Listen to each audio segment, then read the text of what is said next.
오늘은 야고보서 5장 1절에서 20절입니다. 야고보서 5장 1절에서 20절입니다. 야고보서 5장 1절에서 20절. 본문을 뜻을 생각하면서 저하고 한 절씩 교독하도록 하겠습니다. 들으라 부한 자들아, 너희에게 임할 고생을 인하여 울고 통곡하라. 너희 재물은 썩었고 너희 옷은 좀 먹었으며 너희 금과 은은 녹이 슬었으니 이 녹이 너희에게 증거가 되며 불같이 너희 살을 먹으리라. 너희가 말세에 재물을 쌓았도다. 보라, 너희 밭에 추수한 품꾼에게 주지 아니한 삶이 소리 지르며 추수한 자의 우는 소리가 만군의 주의 귀에 들렸느니라. 너희가 땅에서 사치하고 연락하여 도살의 날에 너희 마음을 살찌게 하였도다. 너희가 옳은 자를 정죄하였도다. 또 죽였도다. 그는 너희에게 대항하지 아니하였느니라. 그러므로 형제들아, 주의 강림하시기까지 길이 참으라. 보라, 농부가 땅에서 나는 귀한 열매를 바라고 길이 참아 이른 비와 늦은 비를 기다리나니 너희도 길이 참고 마음을 굳게 하라. 주의 강림이 가까우니라. 형제들아, 서로 원망하지 말라. 그리하여야 심판을 면하리라. 보라, 심판자가 문 밖에 서 계시니라. 형제들아, 주의 이름으로 말한 선지자들로 고난과 오래 참음의 본을 받으라. 보라, 인내하는 자를 우리가 복되다 하나니 너희가 욥의 인내를 들었고 주께서 주신 결말을 보았거니와 주는 가장 자비하시고 긍휼히 여기는 자시니라. 내 형제들아, 무엇보다도 맹세하지 말지니 하늘로나 땅으로나 다른 아무 것으로도 맹세하지 말고 오직 너희의 그렇다 하는 것은 그렇다 하고 아니라 하는 것은 아니라 하여 죄의 정함을 면하라. 너희 중에 고난당하는 자가 있느냐? 저는 기도할 것이요. 즐거워하는 자가 있느냐? 저는 찬송할지니라. 너희 중에 병든 자가 있느냐? 저는 교회 장로들을 청할 것이요. 그들은 주의 이름으로 기름을 바르며 위하여 기도할지니라. 믿음의 기도는 병든 자를 구원하리니 주께서 저를 일으키시리라. 혹시 죄를 범하였을지라도 사하심을 얻으리라. 이러므로 너희 죄를 서로 고하며 위하여 서로 기도하라. 의인의 강구는 역사하는 힘이 많으니라. 엘리야는 우리와 성정이 같은 사람이로되 저가 비 오지 않기를 간절히 기도한즉 3년 6개월 동안 땅에 비가 아니오고 다시 기도한즉 하늘이 비를 주고 땅이 열매를 내었느니라. 내 형제들아, 너희 중에 미혹하여 진리를 떠난 자를 누가 돌아서게 하면 너희가 알 것은 죄인을 미혹한 길에서 돌아서게 하는 자가 사망에서 구원하며 허다한 죄를 덮을 것이니라. 아멘. 효화행복 8페이지입니다. 제목은 세상을 살아가는 참된 힘입니다. 효화행복을 제가 읽겠습니다. 경제가 불안할수록 중산층은 사라지고 빈익빈 부익부 현상이 더 두드러진다. 부자들은 무책임하고 무분별한 소비로 과시하기에 바쁘고 서민들은 상대적인 피해의식과 박탈감에 사로잡힌다. 이러한 분위기에 휩쓸려 돈에 소망을 두고 사는 사람들은 야고보의 교훈을 들어야 한다. 첫째, 부자들은 듣자. 성경은 가난과 부유함이 죄는 아니나 돈을 주인으로 섬기는 것은 죄라고 말한다. 야고보는 돈만을 위해 일생을 소모한 인생들에게 그 돈 때문에 울고 통곡할 날이 올 것이라고 경고한다. 또한 정당한 방법으로 벌지 않으면 억울한 이웃의 신음소리가 하나님의 귀에 들린다고 경고한다. 돈을 버는 과정도 중요하지만 잘 쓰는 것은 더 중요하다. 자신이 번 돈이라고 해서 사치하고 음란한 데 쓰는 것은 죄이다. 돈은 가치 있게 쓰려고 버는 것이다. 재물을 쌓아두기만 하면 녹이 슬고 썩어버린다. 이웃을 위해 재물을 사용하는 진정한 부자가 되자. 둘째, 가난한 형제들은 듣자. 구약시대에는 오실 예수님께 소망을 두고 살았다면 우리는 다시 오실 예수님께 소망을 두고 살아야 한다. 참으로 주님을 기다리는 사람은 농부가 열매를 바라며 인내함같이 길이 참는다. 원망하지 않는다. 함부로 말하지 않는다. 욥의 인내와 결말을 알고 있지 않는가? 그 말씀을 내 것으로 붙들고 승리하자. 성질이 급한 농부는 열매를 거두지 못하듯 인내하지 못하는 성도는 복을 받을 수 없다. 사단은 재물이 힘이라고 속삭인다. 물질이 있어야 당당하게 살 수 있다고 미혹한다. 그러나 세상을 살아가는 참된 힘과 능력은 기도요 찬송이다. 서로를 위해 기도해주는 공동체가 최고의 재산이다. 사단의 꿰매 빠진 많은 사람들이 헛된 것을 쫓아 사망의 길을 가고 있다. 입술로만이 아니라 말씀대로 행하는 자만이 세상을 구원하는 빛이 될 것이다. 아멘. 오늘 본문인 야고보서 5장은 이제 내용을 따라서 네 부분으로 나눌 수 있습니다.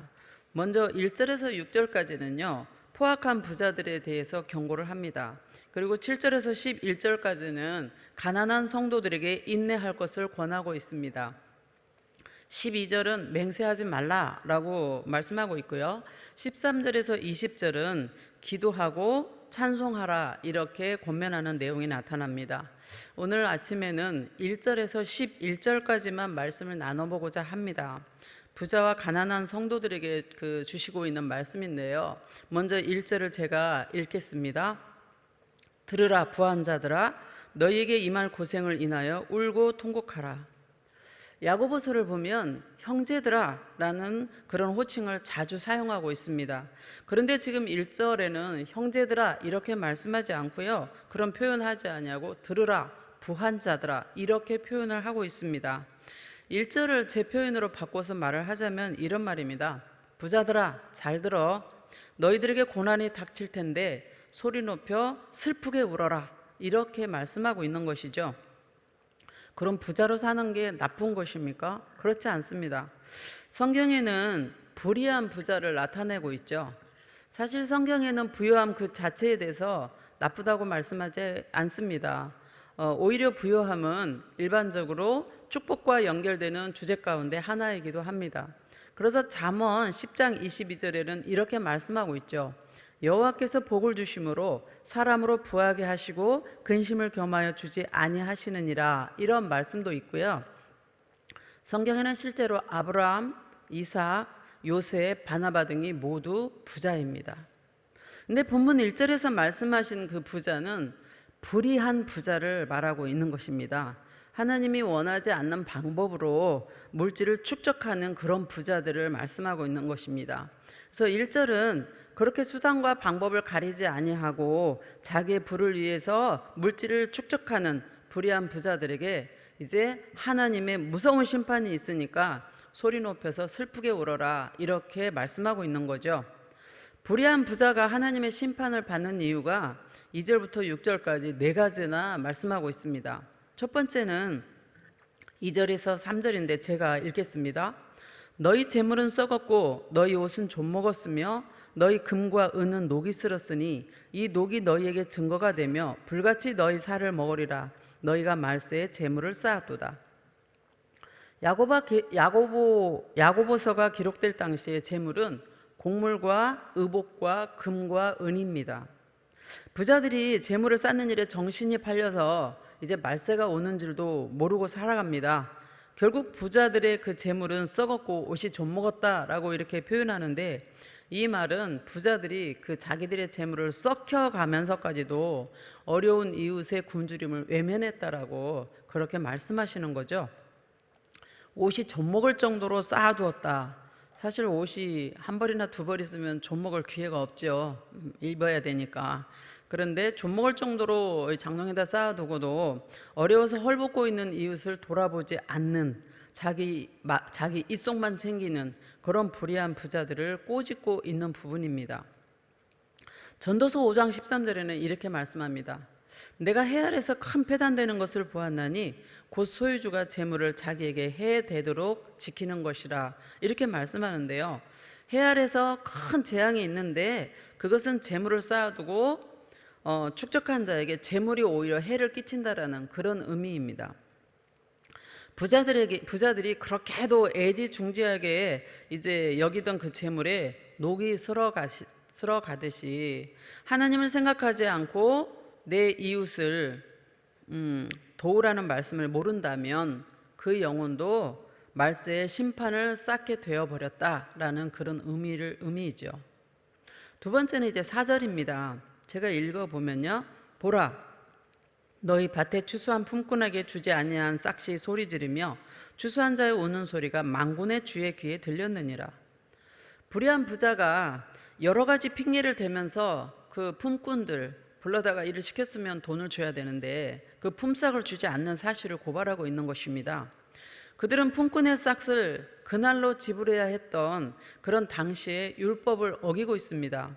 신명기 24장 15절을 중심하고 몇 부분의 말씀은 당일에 품삯을 주라고 강조하고 있는데요. 신명기 24장 15절은 이렇게 말씀하고 있습니다. 그 품삯을 당일에 주고 해진 후까지 끌지 말라. 이는 그가 빈궁함으로 마음의 품삯을 사모함이라. 두렵건대 그가 너를 여호와께 호소하면 죄가 네게로 돌아갈까 하노라. 당시 그 팔레스타인의 노동자들은요, 농사를 짓는 품꾼들입니다. 하루 벌어서 하루 먹는 사람들이 굉장히 많았다고 합니다. 그들에게 그 일한 품삯을 그 당일로 주지 아니하면 그 가정의 가족은 당장 굶거나 어려움에 처하는 그런 상황인 자들이 많았다는 것이죠. 부자들은 그런데 이런저런 이유를 대면서 품삯을 안 주면 받아야 하는 그 품꾼들이 억울함에 탄식을 하죠. 그리고 그 탄식은 전능하신 심판자 하나님 앞에 들려진다는 그런 의미이죠. 요즘으로 표현하자면 일을 시키고 제대로 일당이나 월급을 지급하지 않았을 때 그 기초 생계의 위험을 받는 사람들은요, 처절한 삶을 살 수밖에 없다는 그런 내용입니다. 그리고 그들은 한숨을 쉬며 울기도 하고 또 믿는 자들은 하나님 앞에 하겠죠. 그 기도 소리가 하나님의 귀에 들리니까 불의한 부자는 심판을 받을 수밖에 없다라고 이렇게 또 표현하죠. 세 번째는 5절입니다. 제가 읽겠습니다. 너희가 땅에서 사치하고 연락하여 도살의 날에 너희 마음을 살찌게 하였도다. 땅에서 사치하다 이 말은 분수에 지나치게 산다라는 그런 의미입니다. 연락하여 이 말은 도덕적으로 문란하고 방탕한 생활을 하는 것을 말하고 있습니다. 불의한 부자들이 자기가 일시킨 일꾼들에게는 정당한 사유 없이 품삯을 미루면서 안 주면서 자신을 위해서는 육신의 정욕, 안목의 정욕, 이생의 자랑을 위해서 쾌락을 즐기며 살아가는 그 모습을 지금 꼬집고 있는 거죠. 이러한 불의한 부자들에게 현재의 즐거움이 변해서 하나님의 심판으로 고통이 올 거고 절망이 있을 거라고 경고하는 내용입니다. 그래서 본문에서는 심판의 날을 도살의 날이라고 그렇게 표현하고 있습니다. 네 번째는 6절입니다. 너희가 옳은 자를 정죄하였도다 또 죽였도다. 그는 너희에게 대항하지 아니하였느니라. 야고보는요, 불의한 부자가 저지르는 최고의 최악상 그 죄를 고발하고 있는데, 자신이 재물을 축적하고 자신의 쾌락을 위해 사는 것으로만 끝나지 않고 결국 옳은 자들, 가난한 자들을 정죄하며 죽였다라고 그렇게 표현합니다. 하나님을 두려워하지 않고 재물을 탐닉하는 그들은요, 보다 더 많은 것을 채우려고 이제 가장 적은 것을 가진 가난한 자들을 부당하게 억압합니다. 그리고 그들의 가진 것을 빼앗으려고 그들에게 억울하게 법을 이용해서 정죄해가지고 빼앗아 간다라는 거죠. 힘없고 가난한 의인들, 저항할 힘조차 없는 사람들을 정죄하고 죽였기 때문에 불의한 부자는 하나님의 무서운 심판이 있을 거라고 이 야고보서에는 야고보 기록자가 예고하고 있는 것이죠. 이렇게 1절에서 6절까지 불의한 부자를 향해서 하나님의 심판이 있음을 말씀한다면, 이제 7절에서는 가난한 자들을 향해서 말씀하고 있습니다. 7절과 8절을 제가 읽겠습니다. 그러므로 형제들아, 주의 강림하시기까지 길이 참으라. 보라, 농부가 땅에서 나는 귀한 열매를 바라고 길이 참아 이른 비와 늦은 비를 기다리나니 너희도 길이 참고 마음을 굳게 하라. 주의 강림이 가까우니라. 아멘입니다. 7절에 그러므로 이 말씀은요, 불의한 부자들이 가난한 그 사람들을, 성도들을 괄시하고 착취함으로 이 말이죠. 야고보는 가난한 성도들에게 뭐라고 부르냐면 형제들아 이렇게 불러요. 아까 불의한 부자들에게는 형제들아라고 부르지 않죠. 주님께서 다시 오실 날이 가까우니까 기다리면서 참으라고 이렇게 말씀합니다. 요즘 사람들에게 참아 이렇게 말하면 어떤가요? 그건 바보들이나 참고 있는 거지. 힘없는 약한 자들이나 참고 있는 거지. 이렇게 반응들을 하죠. 그러나 그렇지 않습니다. 성경에는 야고보가 이제 참아야 할 이유를 분명하게 말씀하고 있는데요. 마치 농부가 귀한 열매를 바라면서 길이 참아서 이른 비와 늦은 비를 기다리는 것처럼 예수 그리스도 다시 오실 때까지 참으라고 이렇게 말씀하죠. 이른 비와 늦은 비는 당시 팔레스타인의 그 땅을 생각하면 이해할 수가 있습니다. 팔레스타인 땅은요, 천수답입니다. 그러니까 지하수나 어떤 저수지 같은 것이 없어요. 오직 비에만 의존해서 농사를 짓는 것입니다. 그래서 그들은 논밭에 씨를 뿌리면 비가 와야 싹이 납니다. 이른 비이죠. 이른 비를 많이 기다렸습니다. 이제 그 싹난 곡식이 익어서 열매를 맺으려면 늦은 비가 와야 됩니다. 그래서 늦은 비를 이제 기다리는 거죠. 그래서 농부가 이 싹을 뿌리고 그 싹이 열매를 맺기까지 이른 비를 간절히 기다리고 늦은 비를 간절히 기다리듯이 그 농부가 왜 기다렸어요? 싹이 열매 맺듯이라는 거죠. 그 믿음처럼 우리도 가난한 사람들도 인내하면서 기다리라는 거죠. 왜냐하면 8절에 예수 그리스도의 강림이 가깝기 때문이다 라고 이렇게 표현합니다. 그러니까 인내심을 가지고 희망을 버리지 말라, 마음을 굳게 하라, 이렇게 권면하는 거죠. 주님께서 반드시 오십니다. 아멘입니까? 주님은 반드시 오십니다. 확고한 믿음으로 길이 참아라, 이렇게 말씀하고 있고요. 이어서 9절에는 원망하지 말라고 말씀합니다. 형제들아, 서로 원망하지 말라. 그리하여야 심판을 면하리라. 보라, 심판자가 문 밖에 서 계시니라. 주님이 오시기까지 길이 참으면서 해야 될 것은 원망하지 말라는 거죠. 원망하거나 불평하지 말라는 것입니다. 사람은 억울한 일이 있으면 자기도 모르게 원망하죠. 불평이 저절로 나올 수 있습니다. 그러나 서로 원망하거나 불평하지 말아야 할 이유는 심판하실 예수 그리스도가 문 밖에 서 계시더라고, 그 이유 때문이죠. 그러면서 10절과 11절에는 오래 참고 있는 믿음의 선진들의 예를 들고 있는데 선지자들과 욥을 예로 들고 있습니다. 제가 읽겠습니다. 형제들아, 주의 이름으로 말한 선지자들로 고난과 오래 참음의 본을 받으라. 보라, 인내하는 자를 우리가 복되다 하나니 너희가 욥의 인내를 들었고 주께서 주신 결말을 보았거니와 주는 가장 자비하시고 긍휼히 여기는 자시니라. 아멘. 야고보는 오래 참은 사람들의 예로 선지자들과 욥을 들고 있는데요. 사실 선지자들은요, 그 구약 시대 당시에 보면 하나님께서 주신 그 말씀을 주의 이름으로 말을 하는 그 자체가 그들에게는 고난이었습니다. 왜냐하면 참된 주의 그 선지자들은 하나님이 맡기신 그 말씀 속에 오직 복만을 말씀하는 게 아니고 그 불의한 이스라엘 민족들, 불순종하는 이스라엘 민족을 향해서 이제 하나님의 그 심판을 많이 말씀했죠. 그래서 그 선지자들은 사람의 비유를 맞추지 아니하고 하나님께 받은 그 말씀 그대로를 전하는 그 말씀의 선포는요, 늘 고난이 따랐고 심지어는 죽음까지 뒤따랐습니다. 그런데도 참된 선지자들은 고난을 피하거나 거부를 한다거나 적당히 사람들에게 그 사람들 귀에 좋은 말로 하려고 타협해서 말씀하지 않았습니다.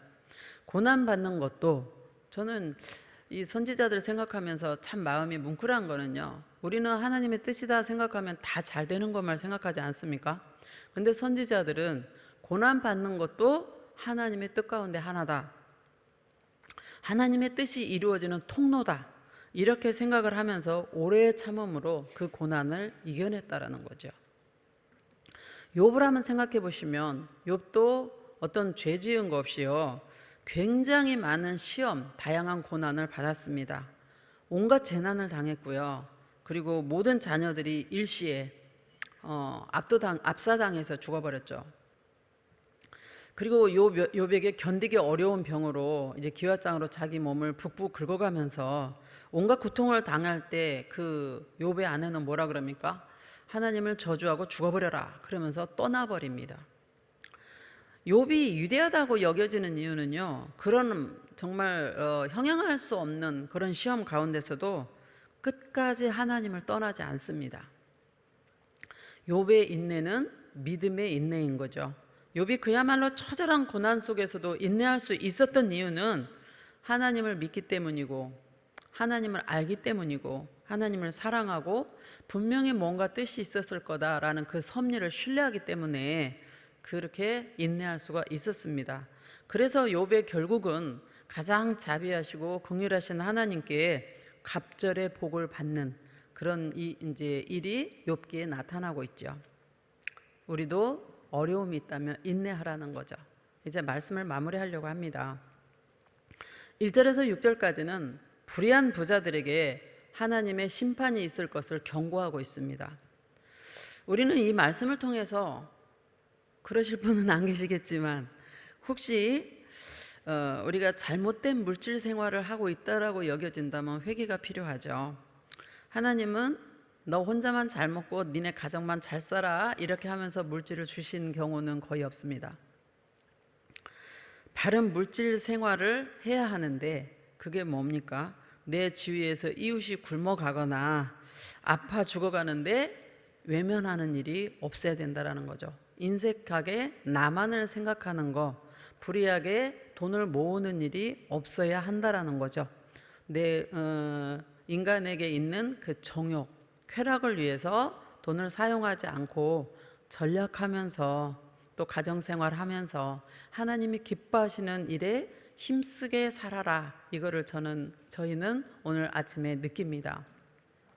7절에서 11절까지는요, 가난한 성도들에게 인내하라라고 그렇게 말씀을 하는데, 혹시 우리도 어떤 고난 가운데서 지금 있다면 하나님께 기도하면서 오래 참으라고 그렇게 말씀을 합니다. 믿음을 굳게 하고 서로 원망하지 말고 불평하지 말라라고 말씀합니다. 왜요? 주의 이름으로 기도하면서 믿음이 있기 때문이죠.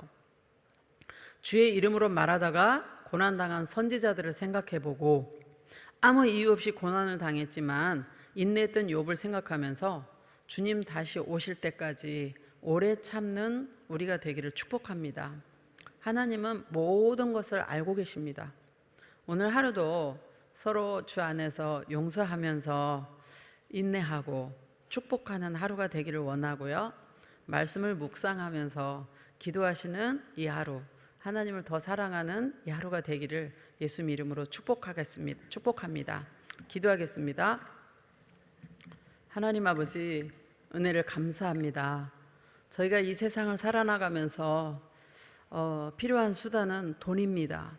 그러나 이 필요한 수단인 돈에 저희가 너무 마음을 두고 그 돈이 우상인 양 오직 그것만을 바라보며 살아가는 자가 없도록 주님 인도하여 주시기를 원합니다. 하나님 안에서 복을 받기를 원합니다. 하나님 안에서 받은 그 물질로 내 이웃에 어려운 이웃이 있다면 외면하지 아니하고 도와주고 아버지 그들을 인도하는 우리의 삶이 되기를 원합니다. 인색하지 않는 삶이 되게 하시고 하나님께 드리기를 힘쓰는 우리의 복된 삶이 될 수 있도록 도와주시옵소서.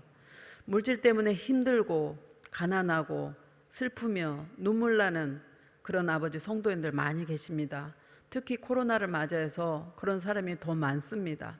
긍휼히 여겨주시고 위로하여 주시며 낙심하지 않도록 주님 만져주시기를 원합니다. 선지자들과 욥을 생각하며 하나님께 기도하며 하나님 오래 참고 기도할 때 하나님께서 그 가난을 벗어날 수 있는 지혜도 주시고 또 그들에게 건강도 더하여 주시고 가정의 평안도 덧입혀 주시옵소서. 이 하루 저희가 또 새로 새 날을 살아갈 때 하나님 우리와 함께 하시는 하나님을 저희가 많이 생각하며 마음으로도 묵상하고 말씀을 가까이 하는 이 하루가 되기를 원합니다. 주님 우리에게 생각의 권세를 주시고 권능을 더하여 주시며 남이 혹시 우리에게 잘못하거나 실수하거든 주 안에서 용서해 줄 수 있는 우리의 넓은 너그러운 마음이 될 수 있도록 인도하여 주시옵소서. 예수님을 믿는 그리스도인으로서 정말 그리스도인답게 하나님의 자녀들답게 빛과 소금이 되는 귀한 사명을 감당하는 이 하루가 되기를 원합니다. 가정마다 하나님 기도의 제목이 있습니다. 이 아침에도 주 앞에 간절한 마음으로 기도할 텐데 그들의 기도가 주 앞에 연락되어서 건강을 원하는 그 성도님에게는 건강을 허락하시고 또한 평안을 원하는 그 성도님에게는 예수 피 묻은 손으로 만져주사 평안한 가정이 되게 하시며 직장을 원하는 그런 가정에는 속히 직장이 아버지 하나님 연결되어서 물질로 궁핍하지 않는 그 가정이 되도록 주께서 역사하여 주시옵소서. 또한 자녀들을 위해서 기도하는 그 어머니들, 아버지의 기도가 주 앞에 있는 줄 압니다. 자녀들이 주 안에서 잘 되게 하시고 결혼을 원하는 자녀들 가정 속히 배우자를 만날 수 있도록 주님 인도하여 주시며 그 가정들이 주 안에서 모두 평안할 수 있도록 인도하여 주옵소서. 모든 걸 하나님께 맡기고 이 하루도 주 앞에 정말 간절히 원하며 예수님 이름으로 기도합니다. 아멘.